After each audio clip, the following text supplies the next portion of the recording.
প্রত্যেকটা দিন সন্ধেবেলার এই সময়টা না আমার ভীষণ প্রিয় গো। খুব ভালো লাগে, খুব শান্ত স্নিগ্ধ মনে হয়।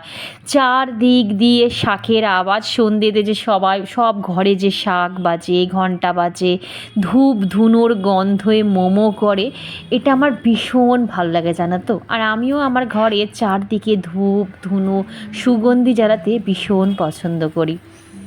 আর এই ধূপ ধুনোর গন্ধতেই কিন্তু আমাদের সংসার থেকে সব নেগেটিভিটি দূর হয়ে যায়। Hello everyone, welcome to my channel. আমি শর্মিষ্ঠা। আশা করি আমার সকল বন্ধুরা অনেক অনেক ভালো আছো, সুস্থ আছো। এখন থেকে একটা নতুন ব্লগ শুরু করলাম। আশা করি তোমাদের ভিডিওটা খুব খুব ভালো লাগবে। আজকে একটা মনের কথা তোমাদের বলবো বন্ধুরা। আমার না প্রত্যেকটা দিন ইচ্ছা করে যে আমি আমার সম্বন্ধে বা ভিডিওতে অন্য কিছু সম্বন্ধে না বলে তোমরা যে প্রত্যেকটা দিন আমাকে সুন্দর সুন্দর কমেন্টগুলো করো, সেই কমেন্টগুলো আমি তোমাদের সবাইকে জোরে জোরে পড়ে শোনাই। হয়তো আমি সেটা পেরে উঠি না, তবে আজকে একটা কমেন্ট, সত্যি বলছি, যখন আমি পড়ছি না আমার চোখের কোণে কিন্তু জল চলে এলো। তাই ভাবছি আজকে তোমাদের সবার সাথে ওই কমেন্টটা শেয়ার করে নেব। সত্যি কথা বলতে গেলে রক্তের সম্পর্ক ছাড়াও যে একটা মানুষ আর একটা মানুষকে দূর থেকে এতটা ভালোবাসতে পারে, এটা না আমি এই প্ল্যাটফর্মে না আসলে আর তোমাদের কিছু মানুষের সান্নিধ্যে না আসলে হয়তো আমি সত্যি জানতে পারতাম না গো। আগের দিন ব্লগে আমি দেখেছিলাম যে আমি আমার বোন একটা শ্রীহরির জুয়েলারির দোকানে গিয়েছিলাম। তো সেখানে একটা শ্রীহরিরই একটা খুব সুন্দর আমার হার পছন্দ হয়েছিল। সেই হারটা, সিটি গোল্ডের হারটা আমি গলায় পরেছিলাম। তো সেখানে আমার এক দিদি, তপদিদি, আমায় কমেন্ট করে বলেছিল যে শর্মিষ্ঠা, তুমি যখন গলায় ওই শ্রীহরির হারটা পরছিলে তখন আমার মনে হচ্ছিল যখন তুমি তোমার নিজের উপার্জনের টাকা দিয়ে ঠিক এই রকম একটা সোনার হার নিজের জন্য কিনবে, বিশ্বাস করো আমি পার্সোনালি খুব খুব খুশি হব। দিদি এটাও জানিয়েছে যে জানি না তোমার সাথে শর্মিষ্ঠা আমার কী কানেকশান আছে, তুমি যদি তোমার সংসারের এতটুকু জিনিস কেনো না তাহলে আমার ভীষণ আনন্দ হয়। তুমি অনেক অনেক বড় হও, ঈশ্বর তোমার সব ইচ্ছা পূরণ করুক। দেখো, এই যে কমেন্টের প্রত্যুত্তরে যদি আমি একটা থ্যাংক ইউ, অনেক ভালোবাসা, এইটুকু যদি লেখি না, সত্যি বলছি, তাহলে আমি কমেন্টটাকে না অনেক খেলো করে দেবো, অনেক ছোট করে দেবো। তাই আমি সত্যি মানে আমি বুঝতে পারি না যে এই কমেন্টের রিপ্লাই আমি কি লিখবো, বিশ্বাস করো। ওই জন্য অনেক সময় আমি কোনো রিপ্লাই করি না, কমেন্টগুলো কিন্তু আমি যত্নে রেখে দিই। পিয়ালি বলো, অনুরাধা বলো, এসকে রাহাত আইডি থেকে বলো, জয়শ্রী বলো, সুকল্পা দিয়াছে, রীতা দিয়াছে, আমি হয়তো অনেকের নাম আমি হয়তো স্কিপ করে যাচ্ছি, নমিতা আছে, মানে ওরা এত সুন্দর সুন্দর ডেলি আমায় কমেন্ট করে আমি বলেও বোঝাতে পারবো না। দেখো একদম ধোয়া হয়ে কিন্তু এই যে দেখেছো কি সুন্দর। তো তোমরা যে দেখলে যে কর্পূর ডিফিউজারটা কিনেছিলাম, ওটা অ্যাকচুয়ালি আমি কিনেছিলাম কিচেনের জন্য, কিন্তু তারপর ভাবলাম যে কিচেনে না রেখে আমি এরকমভাবে এই যে এদিকে ওইদিকে মানে ঠিক সিংহাসনের ওপরে আমি সেট করেছি। ওখানে একটা প্লাগ পয়েন্ট আছে, ওখানে সেট করেছি। মাও বললো এটা তুই কিচেনে রাখিস না, তুই ঠাকুর ঘরে রাখ, তাহলে আমাকে কি বলতো এক্সট্রা করে মানে জ্বালাতে হবে না কোনো কিছু দিয়ে। ওখানটাই সন্ধেবেলা করে দুটো তিনটে একটা হোক কর্পূর প্রত্যেক দিনই কিন্তু ওটা ওখানে জ্বালিয়ে দিলে এত সুন্দর ঠাকুরঘর থেকে একটা মানে কর্পূরের গন্ধে না পুরো মোমো করছে আমার ঠাকুরঘর থেকে। মনে হচ্ছে এখানেই আমি একটু বসে থাকি, একটু মেডিটেশন করি, জানো তো। আর মেডিটেশন যদি তুমি ঠাকুরের সামনে করতে পারো, ওর থেকে ভালো এফেক্ট তুমি আর কোথাও বসে পাবে না। মাঝে মাঝে যদি মন খারাপ হয় ঠিক এরকম কর্পূর জ্বালিয়ে ঠাকুরের সামনে 5 মিনিট একটু মেডিটেশন করতে বসবে, একটু ফিটফাট হয়ে সুন্দরভাবে চুল ঢুল বেঁধে একটু সেজে গুজে 5টা মিনিট পুরো হারিয়ে যাবে, এই জগৎ থেকেই পুরো হারিয়ে যাবে। দেখবে তারপর এত সুন্দর, নিজেকে এত হালকা ফিল হবে না। তোমরা মানে করে দেখো, দেখে আমাকে তোমরা জানাও। আমার তো মাঝে মাঝে এরকম হয়, রাতের বেলা শুতে যাওয়ার আগে 5 মিনিট আমি এরকম ঠাকুরের সামনে বসে জব করলাম, কি একটু মেডিটেশন করলাম, কি ঠাকুরের নাম করলাম, তারপরে আমি শুতে যাই। ভীষণ ভালো লাগে জানো। চলো এবার রান্না করে যাই। আলুটা বোধহয় সেদ্ধ হয়ে গেল।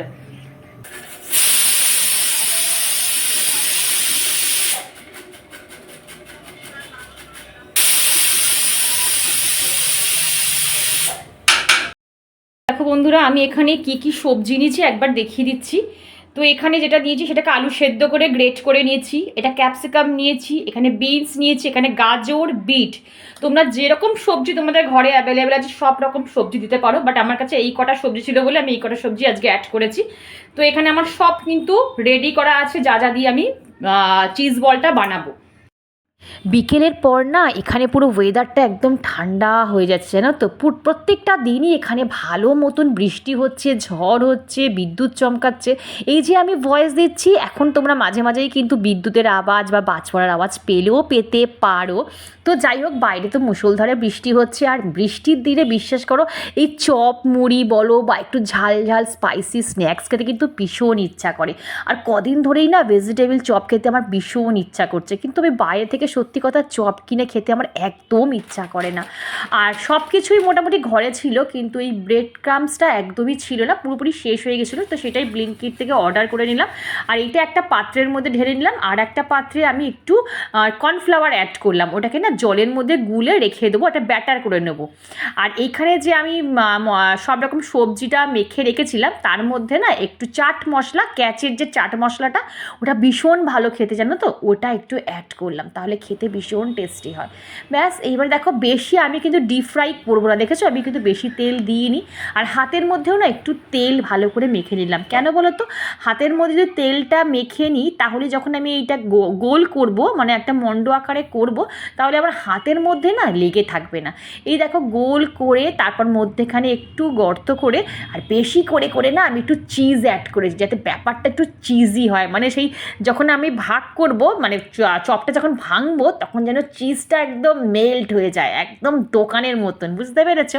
যাই হোক দেখো, এরকম একদম গোল করে ভালো করে শেপ করে তারপরে এই যে এই ব্যাটারটার মধ্যে একবার করে দিলাম, মানে এটাকে কী বলে, ব্রেড ক্রামসের মধ্যে দিলাম, আর একবার করে দেবো হচ্ছে কর্নফ্লাওয়ারের লিকুইডটার মধ্যে, এই যে লিকুইডটার মধ্যে দিলাম, ঠিক আছে। দিয়ে এবারে ভালো করে কিন্তু আমি শ্যালো ফ্রাই করে নেব।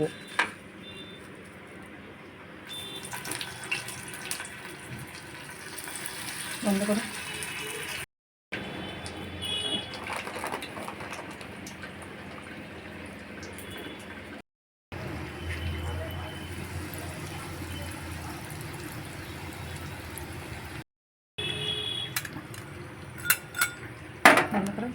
তোমরা সাউন্ড শুনে নিশ্চয়ই বুঝতে পারলে যে চপটা, মানে চপ বলটা কতটা ক্রিপসি হয়েছে বন্ধুরা। বিশ্বাস করো, একবার এই রকমভাবে আমি যেভাবে বানালাম তোমরা একবার বানিয়ে তোমাদের বাচ্চাকে বা তোমরা নিজেরা একবার টেস্ট করে দেখো।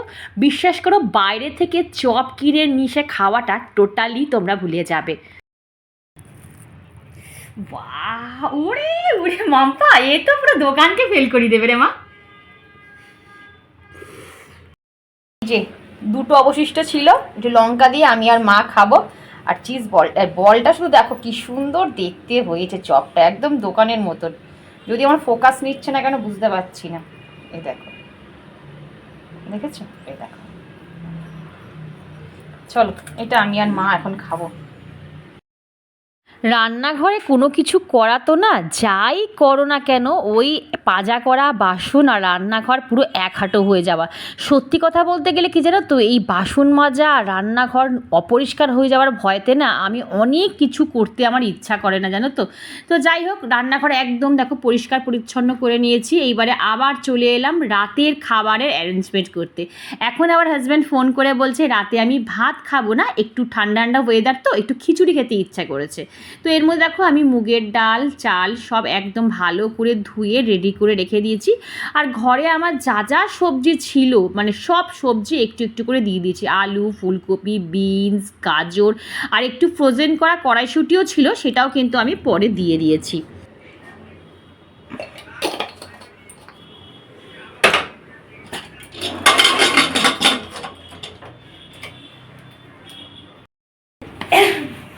এই মাছটা টিফিনটা নিয়ে যা, টিফিনটা নিয়ে যা বাবা, সাবধানে যাবি বাবা, ধার দিয়ে যাবি।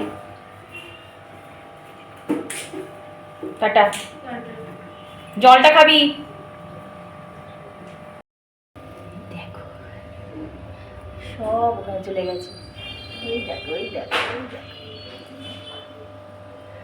জলটা পরিষ্কার করতে হবে।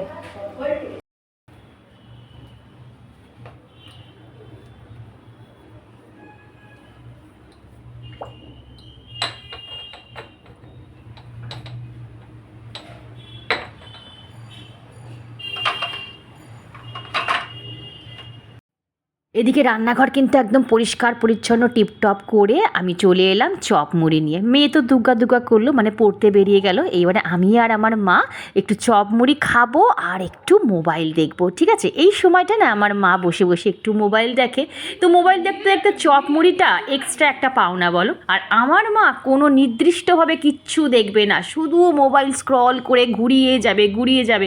আমি বলি ওরে দাঁড়াও, দেখো কি দেখাচ্ছে। ওই ধৈর্যটা আমার মায়ের নেই। চলো তোমাদের একবার দেখিয়ে দিই, হ্যাঁ, ব্লিঙ্কিতে কি কি অর্ডার করলাম একবার দেখিয়ে দিই। প্রথমে তো দেখলি আমি এইটা নিলাম, ব্রেড চাম্পস একটা নিয়েছি, এই যে ব্রেড ক্রাম্পস একটা নিয়েছি এটা, আর নিয়েছি এই যে দেখাই, এটা হচ্ছে সানফিস্টের ওটস অ্যান্ড চকলেট কুকিজ, এটা এই একটা নিয়েছি। এটা আমিও খাই, চা দিয়ে খাই সন্ধ্যের দিকে যদি খিদে পায়, আর আমার মেয়ে কফি দিয়ে খায়, ভীষণ ভালো লাগে এই কুকিজটা, এই সানফিস্টের এই কুকিজটা। তোমরা কে কে খেয়েছো অবশ্যই কমেন্ট বক্সে জানিও। আর নিয়েছি এই দেখো, যেটা দেখার জন্য, এটা হচ্ছে হোল হুইট, দেখো এই দেখো, ঠিক আছে? তাহলে আমি তোমাদের ব্যাক ক্যামেরায় দেখিয়ে দেবো। এটা হচ্ছে হোল হুইট ম্যাকারনি পাস্তা, এর মধ্যে 0 অয়েল হাই ফাইবার রয়েছে। আর তোমার এটা কিন্তু তোমার কি বলবো, একদমই এর মধ্যে ময়দা নেই, 0 অয়েল। এটা তোমরা খেতে পারো, ভীষণ হেলদি, একদম ন্যাচারাল ইনগ্রিডিয়েন্টস দিয়ে কিন্তু এই পাস্তাটা তৈরি। এটা তোমরা ব্লিঙ্কিটে সার্চ করবে, পেয়ে যাবে, ঠিক আছে? এই একটা। আর নিয়েছি ইউনিবিকের একটা ইউনিবিকের স্বাদিসি একটা জিরা বিস্কিট, এই যে ইউনিবিকের। এইটা কিন্তু পুরো অর্গানিক, এটার মধ্যে 0 ময়দা, একদম এই যে নো ময়দা লেখা আছে, দেখো নো ময়দা। এটাও ভীষণ ভালো, আমি তোমাদের ব্যাক ক্যামেরা সব দেখিয়ে দেবো। আর নিয়েছি একটা লেডিস রেজার, এই যে। এবার তোমাদের আমি একবার ব্যাক ক্যামেরায় সবকিছু দেখিয়ে দেবো কি কি কিনলাম, দাঁড়াও। আর এখন ব্লিঙ্কিটা বেশ ব্যাগগুলো না তোমাদের একবার ব্যাক ক্যামেরায় দেখিয়ে দিই। এই দেখো, এটা যে ইউনিবিকের জিরা বিস্কিট, দাঁড়াও টর্চ অন করি, এটা যাতে তোমরা বুঝতে পারো, স্ক্রিনশট নিতে পারো তোমরা, যাতে ভালো, ভীষণ ভালো। দেখো নো প্লাম অয়েল, নো ময়দা, এইগুলো খেলে খারাপ না, এইগুলোই খাওয়া ভালো। আর এটা তো সানফিস্টের ওটস অ্যান্ড বিস্কিটের, অনেকেই খাও নর্মাল একদম, এটা আমার মেয়ে খায় বেশি, ভালো বলে নিয়েছি। আর এই তো একটা এটা নিয়েছি। আর এই যে এটা রেজার, লেডিস রেজার, এটা এই যে। আর এই যে whole wheat macaroni pasta, 0 oil high fibre, এটা নিয়েছি। দাম বেশ, তো এমআরপি 400 গ্রাম দাম 150 টাকা। কত টাকা নিল আমি তোমাদের পরে বলছি, কিন্তু মেয়ের থেকে নিয়েছি, ও পে করেছে, ব্যাপার। আর এই তো রাতের জন্য, মানে হাজবেন্ডের জন্য একদম এখানে সবকিছু রেডি করে রেখেছি। খিচুড়ি করব, আর কড়াইশুটিও দিয়েছি, জানো তো, যাতে খুব ভালো দেবে। খিচুড়িতে একটু কড়াইশুটি দিলে ভালো লাগে খেতে, তো কড়াইশুটি দিয়ে একদম রেডি করে রেখেছি। হাজবেন্ড আসবে ঠিক 10 মিনিট আগে এটাকে আমি অন করে দেবো, যাতে গরম গরম এবং সার্ভ করা যায়। আর একটা কি বলবো, যে হ্যাঁ, আমার মেয়ে যেহেতু কোনো সবজিও খায় না, জানো তো, কোনো রকম সবজিও মুখে দেয় না, ওইভাবে আমাকে সবজি খাওয়াতে হয়, জানো। মানে এই ধরো সবজি সব রকম মিক্সড করে, হয় মোমো করে দিলাম, না হলে এইরকম চিজ বল করে দিলাম, না হলে কোনো চিকেন মানে স্যান্ডউইচ বানিয়ে দিলাম। তখন কি বলতো, পুরো সবজিটা কিন্তু খায়। ওর মধ্যে বিট, গাজর, বিনস, ক্যাপসিকাম, তুমি ভুড়ি ভুড়ি সবজি দাও, ও সব খেয়ে নেবে। কিন্তু ভাতের সাথে সবজিও একদম খেতে চায় না। এবার কি করব বলো, আমাকে এই করেই আমার মেয়েকে সবজিগুলো খাওয়াতে হয়। তো এই হচ্ছে ব্যাপার। তো আজকে যেমন চিজ বল করে দিলাম, আগের দিন মোমো করে দিয়েছিলাম। সব কিছু তো আর ভিডিওতে দেখাই না। আগের দিন ভেজ মোমো করে দিয়েছিলাম, ওর মধ্যে পনিরের স্টাফ দিয়েছিলাম। তো এরম করে সন্ধেবেলা ওকে করে টিফিনটা করে দিই। সকালে তো টাইম পাই না, এরমভাবে টিফিনটা করে দিই, বুঝলা? তো চলো, আমার একটুখানি এখন এডিটের কাজ বাকি আছে, এডিটটা করি, তারপর তোমার সাথে ফিরছি। একদম হয়ে গেছে রেডি, দেখো একদম দেখা পাচ্ছি। একদম রেডি হয়ে গেছে। তো চলো আমাদের ডিনার এখন ঘড়িতে বাজে 10টা। আর এই তো আমার মায়ের ভাত বাড়া হয়ে গেছে, এখানে ভাত রয়েছে, আরও অনেকটা ভাত থাকবে জানো মা আজকে। মেয়ে খাবে? হ্যাঁ মেয়ে খাবে, মেয়ে মাম্পা তো খাবে আমার মেয়ে খায় এইটুকু ভাত পাখির মতন। এই তো ডাল, আর এখানে সকালবেলা না আজকে দুপুরবেলা আজকে ডিম আর সোয়াবিন দিয়ে একটু তরকারি করেছিলাম মাখা মাখা, সেটাই রয়েছে। আর এটার মধ্যে রয়েছে পাঁপড় শাঁকা, লিজ্জাতের মশলা পাঁপড় শাঁকা। আমি ভাজা পাঁপড় খেতে পারি না। আর আচ্ছা আচ্ছা ঠিক আছে। আর তো চলো এবার ডিনারটা করে নিই। এই দেখো একদম ধোয়া ওঠা সবজি দিয়ে একটা খিচুড়ি, দেখেছো? চলো দেখি মা, এই মামাই চলে এসো, মামা চলে এসো, মামা চলে এসো, বাবাই চলে এসো, বাবা চলে এসো। তো বন্ধুরা এখানে আমি গোপালকে শুইয়ে দিয়েছি, গোপসোনাকে শুইয়ে দিয়েছি। আর এখানে দেখো আমি সিংহাসন থেকে সব ঠাকুরের ফুল কিন্তু ফেলে দিয়েছি, ঠিক আছে? আমি এই যে সব ফেলে দিয়েছি, এটা সকালবেলা ফেলে দেবো। আর 1 গ্লাস জল আমি সিংহাসনে ঢাকা দিয়ে রেখে দিলাম। এই যে এটা আমি শুনেছি যে রাতের বেলা শোয়ার আগে 1 গ্লাস জল অন্তত সিংহাসনের সামনে হোক বা সাইডে হোক বা ঠাকুর ঘরে যে কোনো একটা স্থানে এরকম জল ভর্তি করে ঢাকা দিয়ে রেখে দেবে। আমি শুনেছি যে নাকি ঠাকুরও জল পিপাসা পায়, তখন তারা এখান থেকে খেয়ে নিতে পারে। তাই অন্তত যে কোনো একটা পাত্রে একটু করে জল এরকম ঢাকা দিয়ে রেখে দেবে, ঠিক আছে? দেখো এটা তোমরা মানতেও পারো, নাও মানতে পারো, এটা তোমাদের ব্যাপার। আমি করছি, জেনেছি বলে করছি। ওই যে বললাম যে সাংসারিক মানুষ, যেটা ভালো হয়, যেটা শুনি কানে যে হ্যাঁ এটা করলে ভালো, সেটাই করি। তো বন্ধুরা আমি ঠাকুর ঘর থেকে আজকে ব্লগটা শেষ করছি। আর আমি বলছি না যে আমি করি বলে তোমাদের করতে হবে, এর কোনো মানে নেই। আসলে এই যে বলি যে সাংসারিক মানুষ সবসময় যদি কিছু একটা দেখি বা কানে কিছু একটা শুনি যে এটা করলে সংসারের মঙ্গল হচ্ছে, এটা করা সংসারের পক্ষে ভালো, ওই আমাদের ছুকছুক করে যে না আমরাও করি, দেখি না কি হয়। আর ছোট্টখাট্ট এইসব নিয়ম কানুন পালন করতে গেলে আমার মনে হয় না সংসারে কোনো ক্ষতি হয়, বরং ভালো হয়। কারণ সবসময় মনে করবে কি যে মন যদি শান্ত থাকে, তোমার যে কোনো জিনিস যদি তুমি ফলো করে তোমার মনকে তুমি শান্ত করতে পারো, যে মনে একটা স্যাটিসফ্যাকশন আসে যে হ্যাঁ এই কাজটা করে আমি শান্তি লাভ করছি বা আমার সংসারের উন্নতি হচ্ছে, তাহলে না করার কিছুই নেই, তাই না? করতেই পারো। তো ওই আমিও টুকটাক সেই যে যা বলে সব কিছু না, আমি আগে বুঝে শুনে কাজ করি। যে না মনে হলো যে না আমাদেরও যদি জল পিপাসা পেতে পারে রাতের বেলা, তারা ঠাকুরেরও হয়তো জল পিপাসা পেতে পারে। তো ওই জন্য আমি এটা মেনে চলছি। তোমরা পারলে মেনো, না পারলে তোমাদের ব্যাপার। ওই যে বললাম সবচেয়ে বড় না যে একটা কথা আছে না যে বিশ্বাসে মেলায় বস্তু তর্কে বহুদূর, এই হচ্ছে ব্যাপার। তুমি যদি বিশ্বাস করো সঙ্গে সঙ্গে তোমার জিনিসটা মিলে যাবে, আর তুমি যদি আর্গুমেন্ট করো বা তর্ক করো তাহলে সেই জিনিসটা অনেক দূর যাবে।